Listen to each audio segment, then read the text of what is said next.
다음 주제는 윌커슨 선수가 결국 이제 재계약을 실패를 했죠. 롯데가 사실은 고민이 좀 많았던 것 같아요. 근데 결국 이제 터커 데이비슨이죠. 터커 데이비슨과 계약을 하면서 윌커슨과는 결별을 하기로 했는데 사실은 여러 기록들을 놓고 보면 윌커슨 좀 아깝다 이런 생각이 좀 들어요.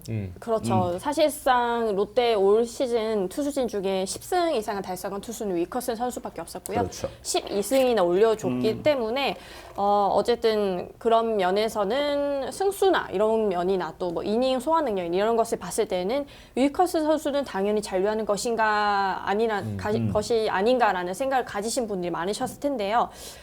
결과적으로 이 윌커슨 선수의 교체를 하게 된 것은 한마디로 정의를 하자면요.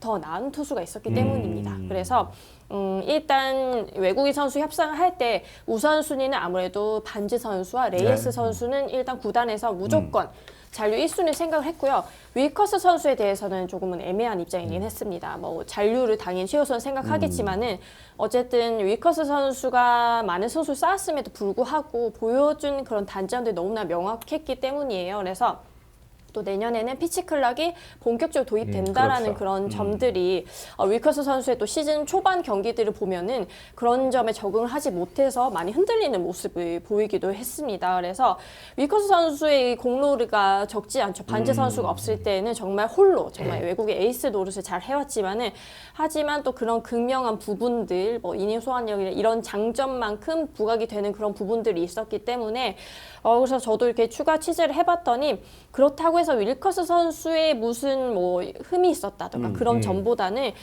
지금 새로 뽑은 이 데이비스 선수가 조금 더 높은 평가를 받을 수밖에 없었다라고 해요. 그래서 이 터커 데이비스 선수를 좀 더 우위에 있다고 봤고요. 그리고 설명 들어보니까 트리플 A에서 선발로 계속 뛰었다는 그렇죠. 점, 이런 점들을 조금 봤다고 해요. 그리고 내구성도 좋았고 또 나이가 젊다라는 점도 또 크게 샀습니다. 그래서 게다가 또 자완이라는 점도 좀 영향 미쳤는데 맞아요. 롯데가 전반적으로 마운드에 자원이 없잖아요. 그렇죠. 그렇다 보니까 자완 투수라는 점을 좀 높이 사서 롯데는 또 홀로 이 자완과 자완 두 명의 원투 펀치를 모두 자완으로 구성하는 이런 구성을 또 하게 되었었는데 그래서 만약에 이 터커 데이비스 선수와의 협상이 잘 되지 않았으면 윌커스 선수와의 잔류는 당연시 되는 거였지만은 또 의외로 이 얘기가 잘 풀려서 또 이 데이비스 선수를 새롭게 영입을 하게 됐었습니다. 그래서 우선순위 데이비스 선수를 영입하는 데 좀 더 주력을 한 상황이었고 또 어쨌든 롯데로서는 이번에 뭐 사직구장 담장도 다시 그렇죠. 원상태로 복귀하면서 마운드에 대해서는 조금 더 선수들의 기량 측면에서 좀 믿어가는 그런 쪽으로 가야 되는 상황이기 때문에 터커 데이비스 선수가 여러모로 그런 상황에서는 데이비스 선수가 더 좋다고 봤고요. 저도 윌커스 선수를 이렇게 담당하면서 봐왔지만은 어쨌든 그런 많은 승수나 정말 잘 던질 때 그런 모습이 있지만은 그렇죠. 기복이 적지 않았고 어쨌든 그 부분이 그렇죠. 아마 김태형 감독 입장에서도 고민을 많이 했던 대목 같아요. 그렇죠. 네. 그 윌커스 선수가 개막전 선발 투수로 나서게 된 그 과정을 제가 다 지켜봤었는데 스프링 캠프에서 너무나 좋았었거든요. 맞아요. 게다가 반지 선수는 그 딸 육아로 스프링 맞아요. 캠프 그때 과정을 왔죠. 보지 못했으니까 윌커스 선수를 어쩔 수 없이 개막전을 한 것이 있었는데 그때 보여줬던 불안감이 시즌 중에 흔들릴 때마다 똑같이 나왔던 것 같아요. 그 피치 클락이 신경 쓰는 그런 모습과 또 이닝을 정말 많이 먹어줄 때도 있지만 어쩔 때는 정말 한 번에 무너지는 그런 그렇죠. 모습들. 특히나 또 투수들이 좀 안정감을 갖는다는 그런 잠실구장에서 좀 힘을 발휘하지 못했던 그런 순간들이나 팀이 정말 중요한 승부처에서는 막상 조금 힘을 잃었던 그런 부분들이 이런 멘탈적인 면이나 뭐 그런 기복이 있는 면이나 그런 점에서는 다음 시즌 롯데가 바라는 그런 목표를 이루기 위해서는 조금은 부족한 면이 없지 않았나 이런 생각을 들고 또 롯데가 이런 판단을 내린 것 같습니다. 그 장점과 단점이 굉장히 명확한 윌커슨이죠. 피안타도 많이 맞고 피홈런도 피장타율도 좀 높았던. 네, 그렇습니다. 그리고 약간 뜬공 피처기 때문에 그렇죠. 또 담장도 낮췄기 때문에 그게 조금 저도 영향이 좀 있진 않을까라는 생각도 좀 들었어요. 그렇죠. 뜬공 피처기 때문에 그날 컨디션에 따라서 컨디션 좋지 않으면 당장 그쵸. 장타 모두가 넘어가는 그런 양상들을 너무나 많이 보여왔기 때문에 롯데는 이제 다 마운드에서 올해 안정감을 찾아줘야 내년 시즌에 장타도 타선에서는 장타를 많이 기대하고 마운드에서는 좀 땅볼이 이런 것들 많이 유도해서 또 불펜 보강 부각 많이 하지 않았으니까 네. 그래서 마운드에 좀 신경 많이 써가는 그런 모양새거든요. 그래서 반지 선수야 워낙에 검증돼 있는 선수고 많은 것들 보여줬지만은 윌커스 선수는 계속 물음표를 안고 있다 보니 같이 갈 수 없게 됐습니다. 그렇습니다. 그래서 결국 이제 윌커슨과 포기를 하고 반주와는 이제 네 번째 시즌 계약을 150만 달러에 합의를 했고 그리고 이제 말씀하셨던 터커 데이비슨과는 95만 달러에 계약을 했는데 이 선수 1996년생이에요. 네. 사실은 또 뭐 젊다는 것도 강점이고 또 저 타자 중에 레이에스와 이제 재계약을 했기 때문에 롯데도 이제 외국인 선수를 모두 확정을 지은 겁니다. 네.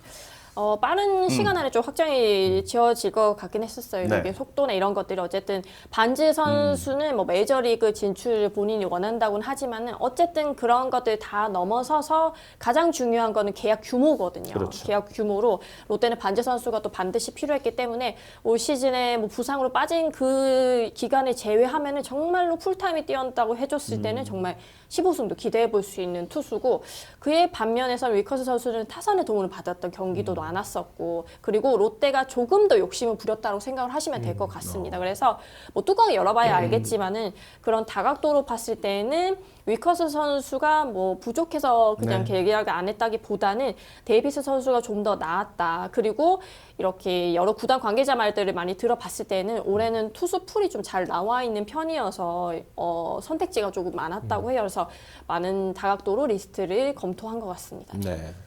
뭐 지난 시간에 데이비슨에 대한 이제 스카우팅 리포트는 한번 송재우 위원과 함께 정리를 해드린 적이 있는데, 자 이렇게 되면서 이제 데이비슨 그리고 이제 반즈 모두 이제 왼손 투수로 가게 되는데 마지막 그 롯데가 왼손 좌자 투수를 갖게 2018년이에요. 네, 그렇습니다. 7년 전이네요.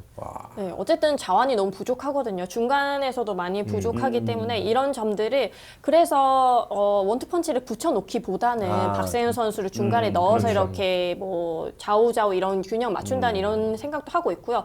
거기에다 김진우 선수조차도 이 자원입니다. 그렇기 그러네요. 때문에 어쨌든 중간에서 부족한 자원들이 선발 측면에서 이렇게 좀 메워보자 하는 이런 움직임이 보이는 것 같습니다. 어쨌든 뭐 좌우 상관없이 잘 던지면 된다라는 네. 게 지론이지만은 그래도 자투수가 부족하다라는 것은 롯데의 좀 뚜렷한 약점 중 하나이기 때문이니까요. 네. 최광 한화 다롱이 안녕님이 알고 계시네요. 네. 듀브론트와 레일리.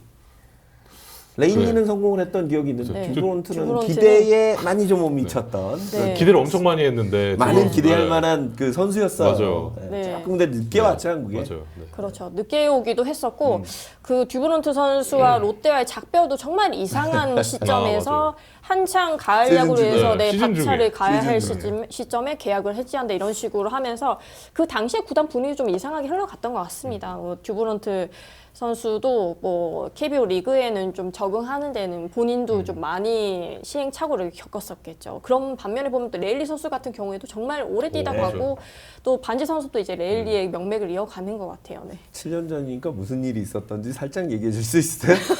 옛날 얘기니까.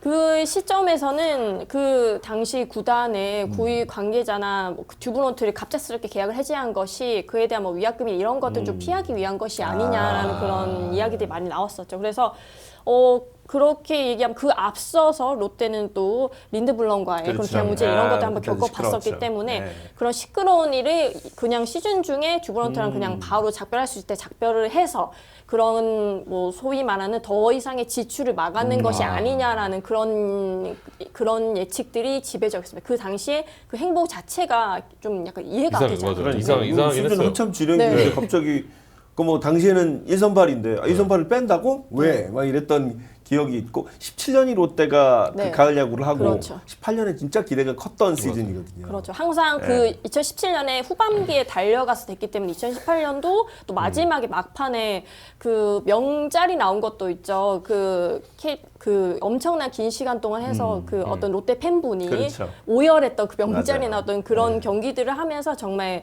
마지막에 승부를 해볼 경우였었는데 그 당시에 기억하기로는 조은우 감독도 정말 소가리를 많이 하는 맞아요. 모양새였어요. 이 한창 승부를 걸어야 되는데 맞아. 교체도 아닐 네. 뿐더러 갑자기 듀브론트랑 작별을 했으니까 그렇다 보니까 당연히 가을 야구로 갈 수 없었던 그런 수순이었던 것 같습니다. 네.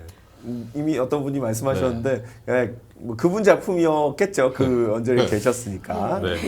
거의 DB님 거기까지는. 네, 거의 DB님 슈퍼챗 주셨습니다. 네, 감사합니다. 롯데 역대 왼손. 자완 외국인은 그 유먼. 쉐인 유먼. 네, 셰인 유먼. 아, 네, 셰인 셰인 유먼 있었네. 잘 던졌죠. 네. 에디튼, 듀브런트, 레일리, 반즈, 데이비슨. 뭐 네. 이렇게 좌완의 역대 계보를 좀 말씀해 주셨습니다.